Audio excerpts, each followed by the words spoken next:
하겠습니다.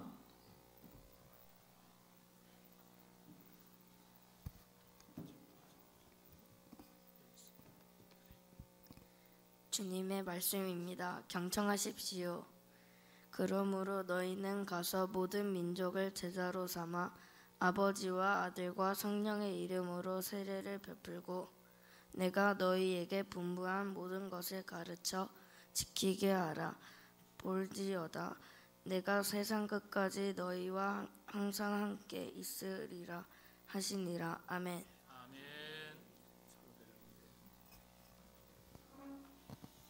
네, 떨지도 않네요.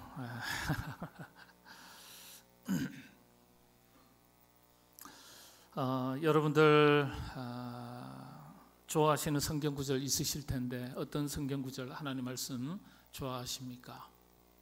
너희는 먼저 그의 나라와 그의 의를 구하라. 그리하면 이 모든 것을 너희에게 더하시리라. 참 좋은 말씀이죠.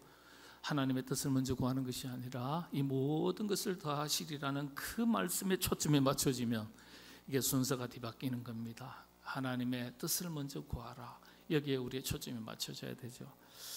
개인적으로 가장 좋아하는, 마음에 담고 언제라도 암송하실 수 있는 하나님의 말씀 있다면 어떤 말씀입니까? 마이크 들고 한번 내려가면 참 좋겠는데요.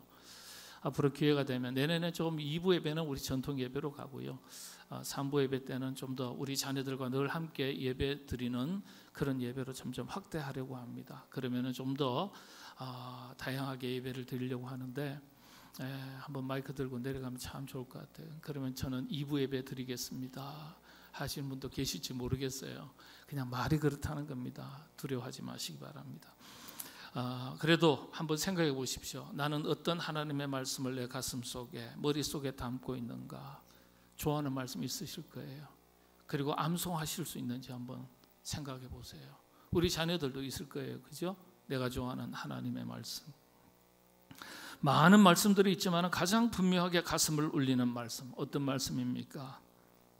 그리고 여기에서 한 가지 더 생각하실 것이 있습니다. 그 말씀이 여러분의 삶에 얼마나 큰 영향력을 미쳤는가 하는 겁니다.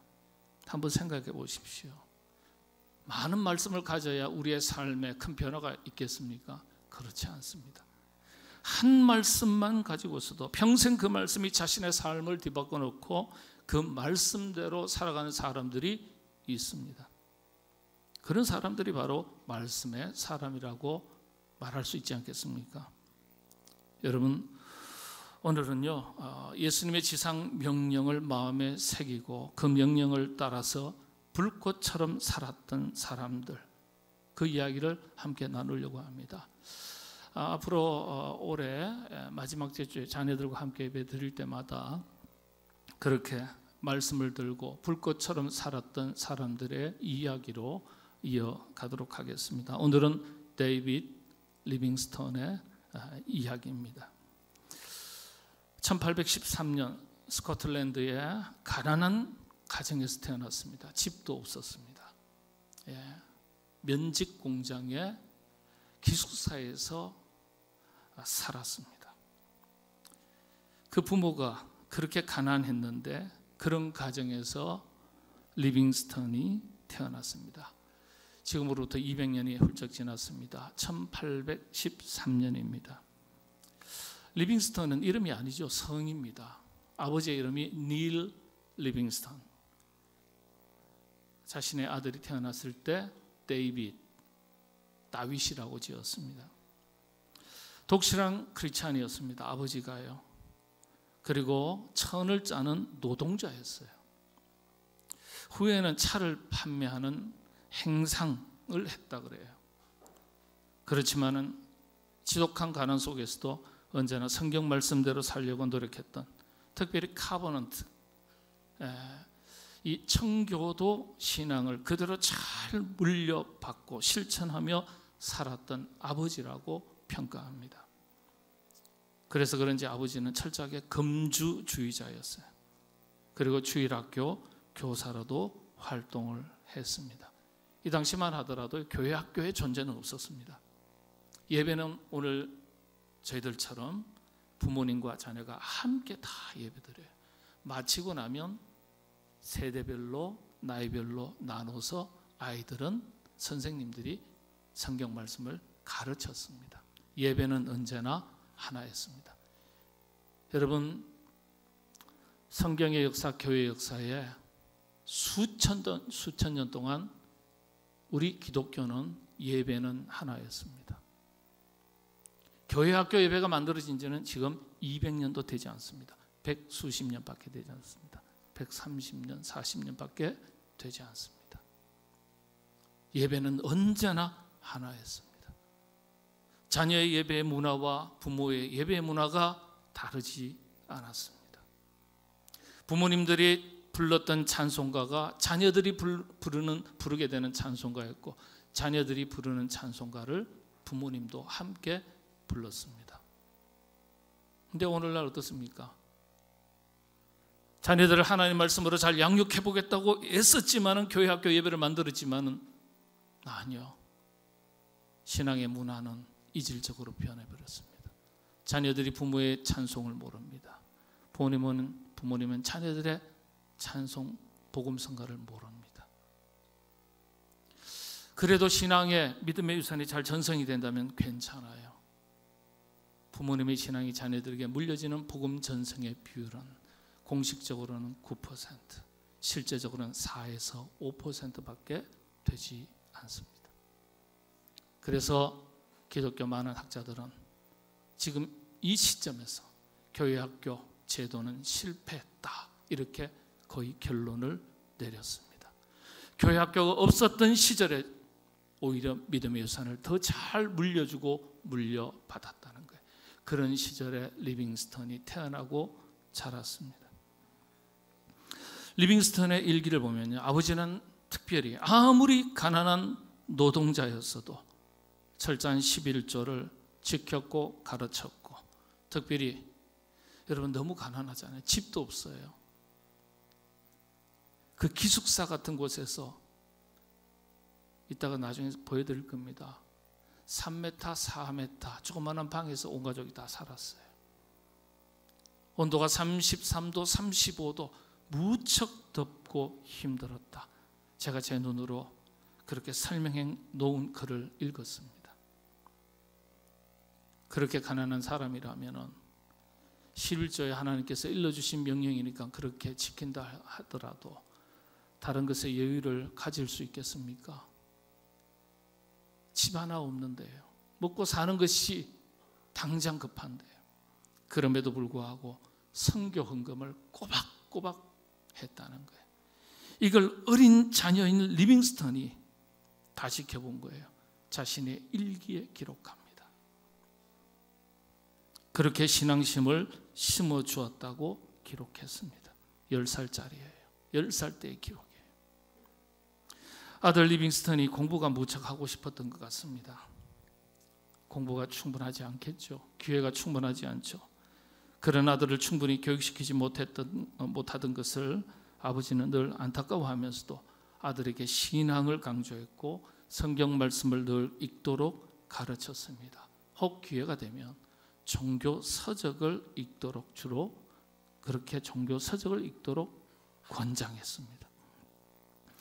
어머니도 참 훌륭한 분인데, 아그네스 헌트라는 분이었는데 온화하고 사랑이 넘치는 참 온화한 분이었다는 거예요. 이 어머니 아그네스는요, 역시 마찬가지입니다.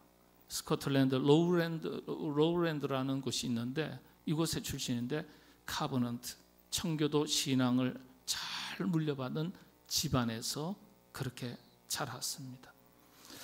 이 리빙스턴 아들 데이빗 리빙스턴은요, 이런 아버지, 이런 어머니 밑에서 신앙을 물려받았고, 그리고 어머니에게서 근면함과 따뜻한 성품을 물려받았다, 그렇게 기록에 남아 있습니다. 말씀드린 대로 리빙스턴의 가족은 스코틀랜드 블랜타이어라는 시골입니다. 제가 직접 갔거든요. 도로 좁은데 찾아갔어요. 제가 셔틀로우라는 아주 작은 노동자 주택 기숙사에서 한 방에서 살았습니다. 한번 사진 보실까요? 제가 직접 찾아왔는데 집 괜찮네요? 아니요, 저 창 하나에 방 하나예요. 3m, 4m짜리입니다. 크기가. 저기에서 6식구, 5식구 이렇게 산 거예요. 에어컨이 있습니까? 뭐가 있습니까?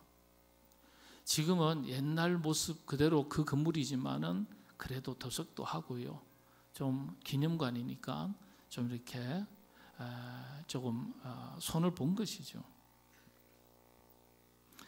집안이 너무 가난해서 부모가 일하는 것으로도 생계가 여의치 않아서 아들 데이빗 리빙스턴은 10살 때부터 어린 나이에 공장에서 일을 했습니다.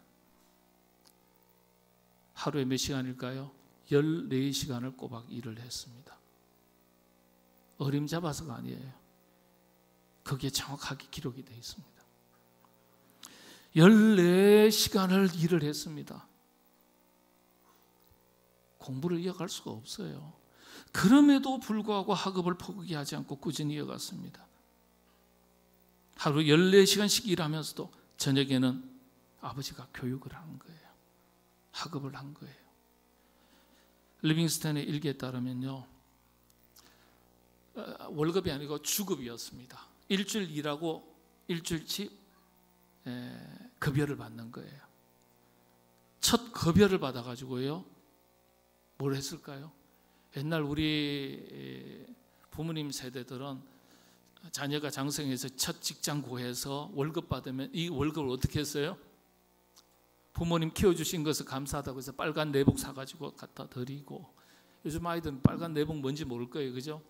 목사님만 하도 빨간 내복 세대, 내복 세대였어요. 조금 변해서 이제 노란 내복도 입었어요. 아니면 네일을 사서 드리기도 하고, 그렇죠. 식사를 모셔다가 어디 바깥에 가서 식사 대접을 하기도 하고 그렇게 하죠. 근데 이 리빙스턴이 그 돈을 가지고 뭘 했냐? 라틴어 문법 책을 구입을 했습니다. 공부가 하고 싶으니까. 하루 14시간씩 일을 하는데 무슨 공부를 하겠어요? 학교를 제대로 다니겠어요? 친구들은 학교 가는데 집도 없는데 시간도 없는데, 그러니까 일을 마치고 혼자 공부하고 오는 거예요. 그래서 라틴어 문법 책을 구입해서 공부하는 거예요. 일하는 동안에도 틈틈이 공부를 했습니다. 그런데 부모님도 응원해 주신 거예요. 야, 우리 집 이런 형편에 무슨 공부냐? 열심히 일해서 돈 벌어서 집안 이렇게 세워야지. 그렇게 이야기할 수 있잖아요. 근데 그렇게 하지 않았어요. 가난했지만 부모님이 응원했고 본인도 열심히 노력했어요. 그래서 그런지 리빙스턴이요, 대학에 진학했습니다. 여러분들 똑똑했던 것 같아요. 공부를 잘해서 의대와 의학과 화학을 공부를 했습니다. 이렇게 집도 없고 가난하면요, 근데 똑똑하면요, 부모님이나 본인이나 어떤 마음을 품을까요? 그래, 열심히 공부해서 내가 판사가 돼야 되지, 검사가 되지, 옛날식으로 말하면 변호사가 돼야지, 의사가 돼야 되지. 야, 내가 열심히 공부해가지고 돈 많이 버는 사장님이 돼야 되지. 그래서 우리 집안 이렇게 세워야 되지. 다 그런 생각하지 않겠어요? 그렇게 교육을 시키지 않겠어요? 그런데 리빙스턴은 그렇게 목표를 두지 않았습니다. 의대를 갔어요. 화학을 공부했어요. 왠지 아세요? 복음을 들고 선교사가 되기 위해서 그렇게 공부했다는 거예요.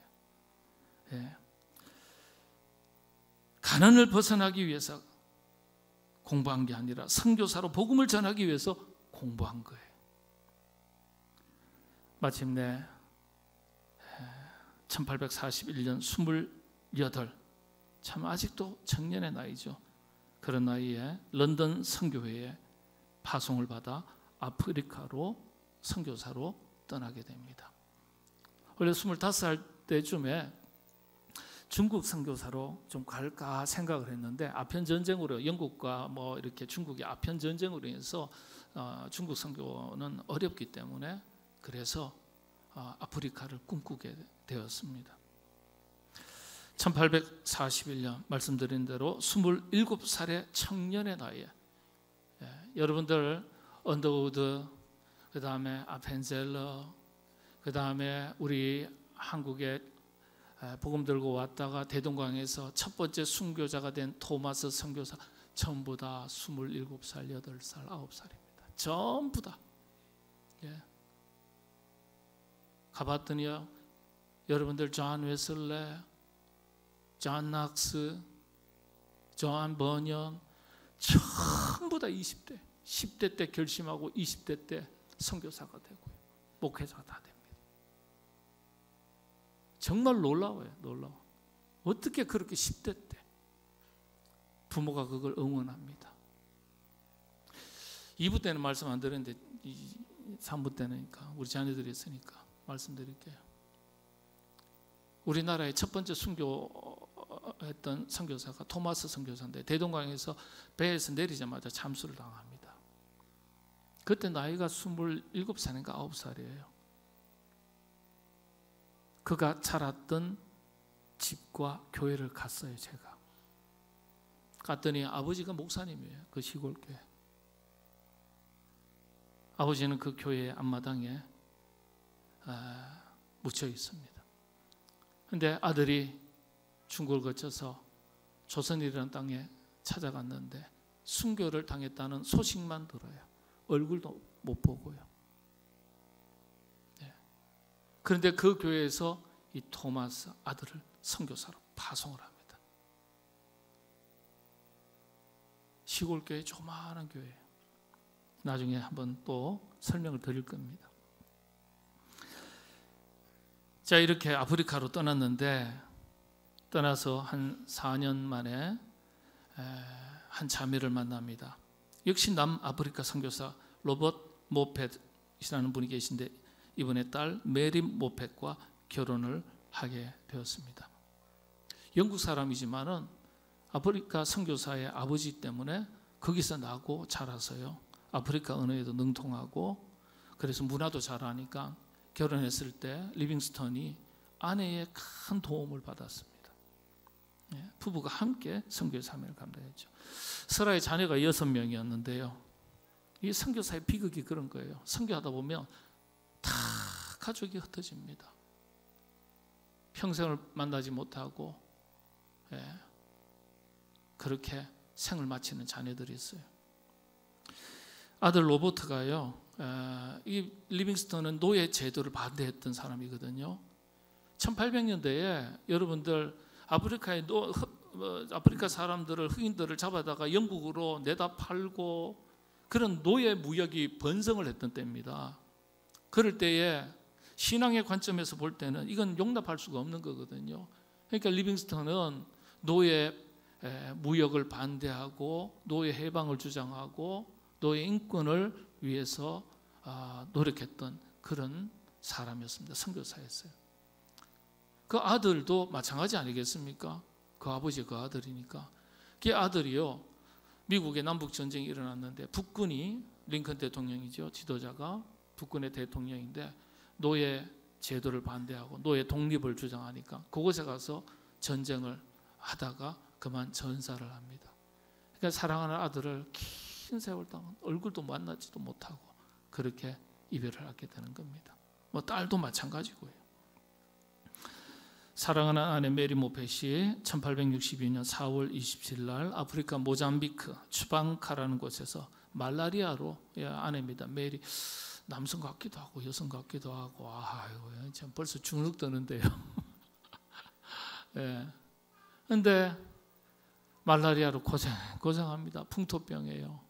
우리 저기 이용갑 선교사님, 말레이시아 선교사님 그 사모님이 풍토병에 걸려가지고 지금도 긴 세월 동안 한국과 현지를 오가면서 지금 치료 중에 있습니다. 그런 거예요. 결국은 말라리아를 이기지 못하고 그곳에서 생을 마치게 됩니다. 잠베지 강변에 묻혀 있습니다.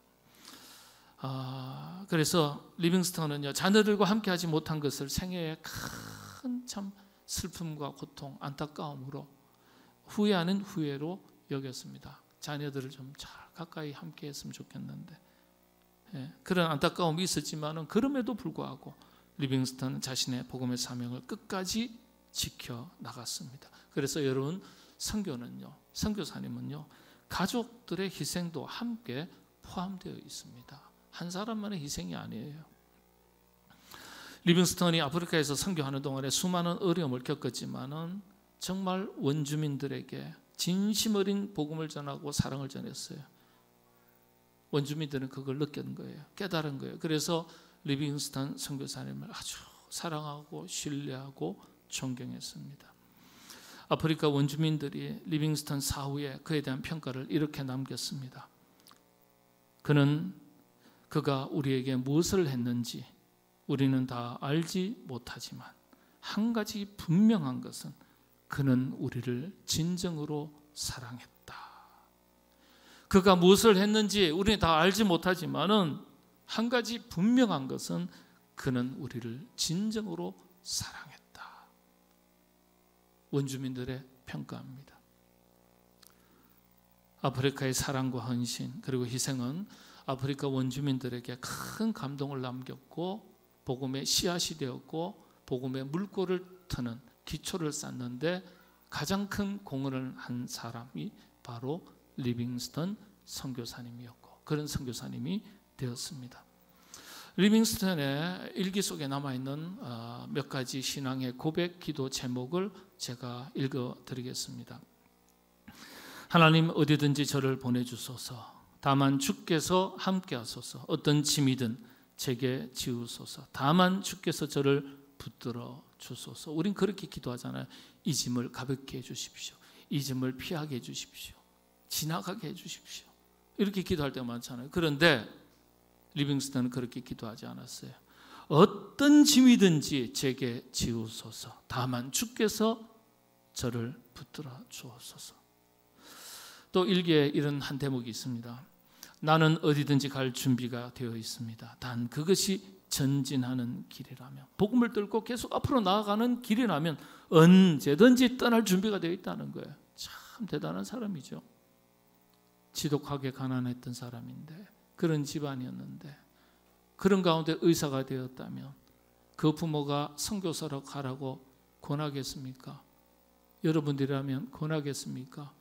본인이라면 의사의 길을 내려놓고 부유함의 길을 내려놓고 성공의 길을 내려놓고 아프리카 오지, 지금도 아프리카는 오지입니다. 그때는 더 오지입니다. 저도 말라리아 2번 걸렸는데요.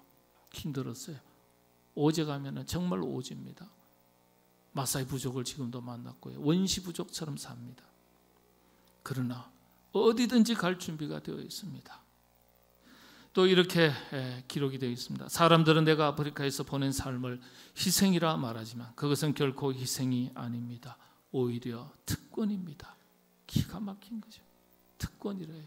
어떻게 나 같은 사람을 하나님께서 복음의 도구로 사용해 주시고 복음을 전하는 선교사로 만들어 주셨는가? 그와 같은 귀한 일에 나 같은 죄인이 쓰임 받을 수 있다는 것은 희생이 아니라 특권 중에 특권이라는 거예요.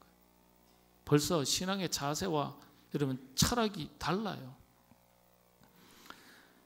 일기 가운데 또 구절에 이런 구절이 있습니다. 그리스도 없이는 한 걸음도 나아가지 않겠습니다. 그리스도와 함께라면 어디든지 갈 수 있습니다. 대단하죠. 이런 그의 고백은 지금도 많은 사람들에게 깊은 감동과 또 영적인 도전을 주고 있습니다. 하나님, 어디든지 저를 보내소서. 다만 주께서 함께하옵소서. 어떤 짐이든지 제게 지우소서. 다만 주께서 저를 붙들어 주소서. 대단한 신앙의 고백입니다. 오래 사셨으면 좋겠는데 1873년 환갑을 맞이하는 나이죠. 딱 제 나이입니다. 리빙스턴은 아프리카에서 60의 나이에 생을 마감했습니다. 생을 마쳤는데 그를 사랑했던 많은 원주민들이요, 그의 시신을 운구하는데 심장은 그가 생을 마친 그 자리에 인근에 묻었고요. 그리고 그 시선은 그 뜨거운 열대 지역이니까 부패하지 않도록 미라 처리를 해서 어깨에 둘러매고 몇 개월씩 걸려서, 그 기념관에는 1600km라고 기록되어 있는데 제가 자료를 또 다른 자료를 막 찾아봤어요. 그랬더니 한 2000km 정도 된다 그래요. 어깨에 시신을 메고 원주민들이 무려 200명 이상이 그가 살아생전에 가지고 있었던 일기장, 볼펜, 입었던 옷, 모든 유품을 다 어깨에 짊어지고 고향 땅으로 돌려보내기 위해서 행진을 합니다. 그 사바나 초원에 참 어려운 사람들 많고 가다가 죽는 사람도 많았는데 무려 1600km를 걸어서 처음에 입국하고 선교를 시작했던 탄자니아의 항구를 거쳐서 영국으로 돌려보냅니다. 그리고 웨스트민스터 대성당 사원에 그를 안장했습니다. 아프리카 사람들만이 아니라 리빙스턴이 그 아프리카 사람들을 진심으로 사랑했고 또 원주민들도 진심으로 리빙스턴을 사랑했죠. 그런 유품을 보낸 덕택에 지금 리빙스턴이 살았던 그 생가에 기념관이 만들어져 있는 거예요. 유품들이 다 전시가 되어 있습니다. 원래는 그 집은 본인들의 소유가 아닙니다. 더부살이하던 노동자의 집이었지만은 지금은 기념관으로 다 바뀌었습니다. 생전에 하나님 어디든지 저를 보내소서 다만 주께서 함께 하소서라는 기도를 남겼고 참 우리들에게 복음 전파의 열정을 보여주는 귀한 본보기가 되었습니다. 실제 인물 사진입니다. 사람들은 내가 아프리카에서 보낸 삶을 희생이라 말하지만 그것은 결코 희생이 아닙니다. 오히려 특권입니다. 고난 속에서도 사명을 특권으로 여긴 그의 신앙관 잘 알 수 있습니다. 그리스도 중심의 삶을 강조하는 말이죠. 아프리카 선교를 하는 동안에요 수많은 위기를 겪었습니다. 죽음 직전 죽음의 고비도 여러 번 넘기고요. 말라리아 감염도 수없이 감염되고요. 사자에게 물려가지고 팔이 뼈가 부러집니다. 장애를 안게 되고요. 죽음 바로 직전까지 갔던 수많은 위기 속에서도 선교를 결코 포기하지 않고 사랑을 실천했던 위대한 복음 전도자였습니다. 그의 시신이 웨스트민스터 대성당에 운구가 되어 왔는데 그의 뼈가 지금 남아 있습니다. 한번 보실까요? 저 뼈를 보면요 골절이었는데 잘못 붙어가지고요 이렇게 변형이 되었습니다. 팔 쪽의 뼈예요. 또 그 기념관 생가 앞에 가면은 이 사자에게 물리던 그 장면을 동상으로 저렇게 만들어 놨어요. 그가 남긴 일기 이미 말씀드렸습니다마는 그리스도 없이는 한 걸음도 나아가지 않겠습니다. 그리스도와 함께라면 어디든지 갈 수 있습니다. 나는 어디든지 갈 준비가 되어 있습니다. 단 그것이 전진하는 길이라면 하나님은 어디든지 저를 보내주소서. 다만 주께서 함께 하소서. 어떤 짐이든지 제게 지우소서. 다만 주께서 저를 붙들어 주소서. 여러분 데이빗 리빙스턴이 평생 가장 좋아했고 복음을 위해서 선교사로 살겠다고 다짐하게 되었던 하나님의 말씀을 본인이 직접 오늘 이 말씀이라고 일기에 적었습니다. 그 말씀이 오늘 저와 여러분 함께 봉독했던 마태복음 28장 19절에서 20절 말씀이고 리빙스턴이 가장 좋아했던 하나님 말씀, 늘 암송했던 말씀이었습니다. 리빙스턴은 이 말씀을 가슴에 담고 불꽃처럼 살았던 사람이었습니다. 아버지 닐 리빙스턴은 지독한 가난 속에서도 자녀들에게 11조를 드리고 성경을 드리는 것을 가르쳤고 아들에게 가난을 벗어나는 것이 삶의 목표가 아니라 복음의 사람이 되는 것이 삶의 목표가 되도록 가르쳐 주었던 아버지였습니다.